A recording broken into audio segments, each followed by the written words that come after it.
What is a cultural icon? According to Wikipedia, a cultural icon is a person that is identified by members of a culture as representative of that culture. The process of identification is, of course, subjective, and icons are judged by the extent to which they can be seen as an authentic symbol of the culture.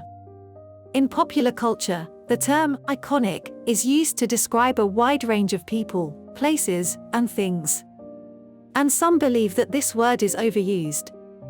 And it may be, but in certain cases it truly is the only way to describe someone. So is the case of Betty White.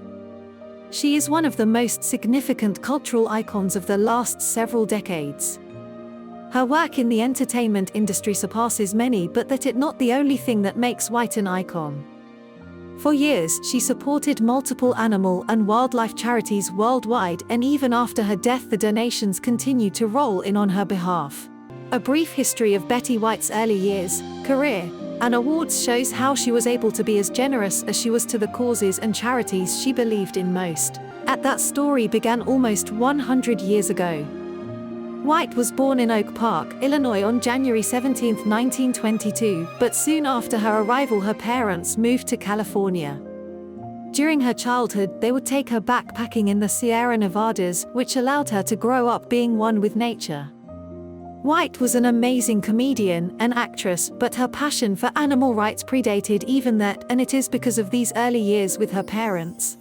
The family stayed in California, and White attended Beverly Hills High School, where she performed in many school productions, and graduated in 1939.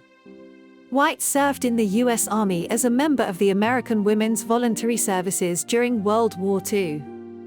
Growing up in California gave White the opportunity to work in the entertainment industry early on.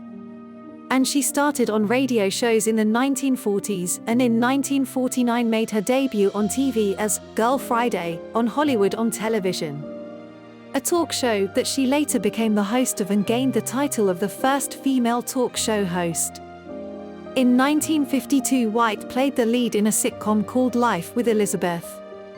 This show ran for 2 years, and not only did White star in it, but she also co-created and produced it, and earned her first Emmy for her work. There's a reason we call her the First Lady of Television. Because in 1954, she became the host of her own daily variety show, The Betty White Show.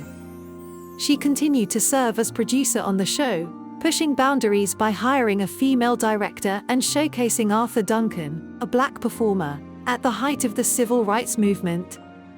White followed up her variety show with parts on The Millionaire, 1956, and Date with the Angels, 1957 to 1958. And in 1961, White met Alan Ludden while appearing on Password, the game show he hosted, as a celebrity guest. 2 years later, the couple married. They were together until his death in 1981. In 1973 White came into one of her most famous roles as Sue Ann in The Mary Tyler Moore Show. White went on to appear in 45 episodes of the beloved sitcom. This role had White win her 2 Emmy Awards. However, White was just getting started. In 1983, White got her own game show, Just Men, and became the first woman to win a Daytime Emmy Award for Outstanding Game Show Host. And in 1985 she entered into her iconic role as Rose Nyland in The Golden Girls, which earned her 7 Emmy nominations.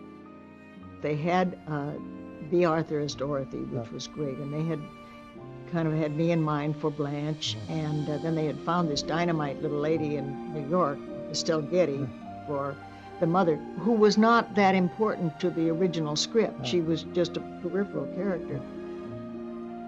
And they thought Rue McClanahan would be good as, in the mix.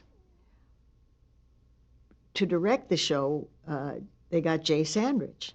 Well, Jay, in his wisdom, bless his dear heart, said, look, if Betty plays another man-hungry neighborhood nymphomaniac, no matter how differently she tries to play it, they're going to equate it with Sue Ann and think she's just doing the same thing.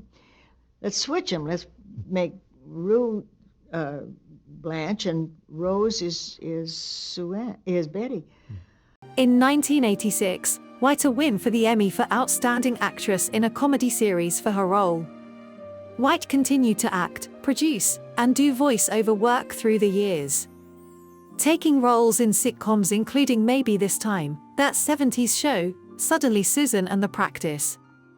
And from 2005 to 2008, she had a recurring role on Boston Legal, and in 2006, she joined the cast of the soap opera The Bold and the Beautiful and appeared for 22 episodes. She also made a return to game shows in 2008 with $1 Million Password, and starred in The Proposal alongside Sandra Bullock in 2009. In 2010, at age 88, she had a new growth in popularity with her famous Super Bowl commercial for Snickers.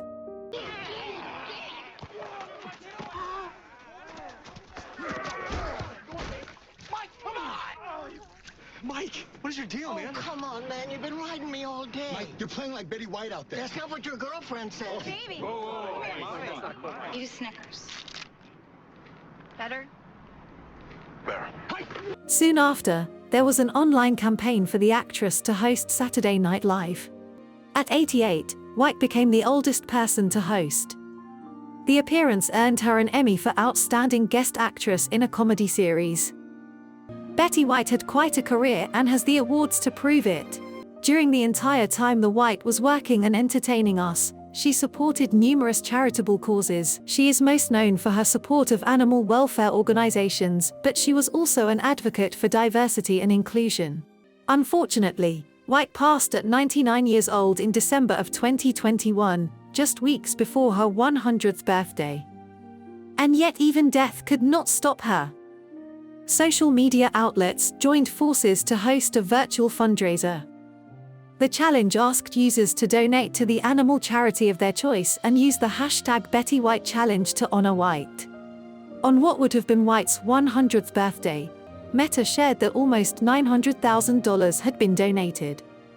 By Friday of the same week, the total was over $12 million donated by over 390,000 individuals.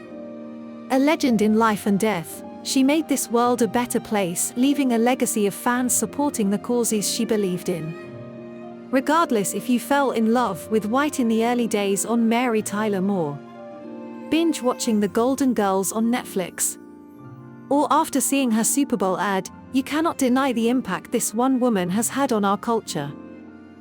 If you are interested in carrying on the Betty White legacy, donate to any of her many charities. Greater Los Angeles Zoo Association, American Humane, Guide Dogs for the Blind, Endangered Wolf Center, Bravehearts Therapeutic Riding and Educational Center, or your local humane society.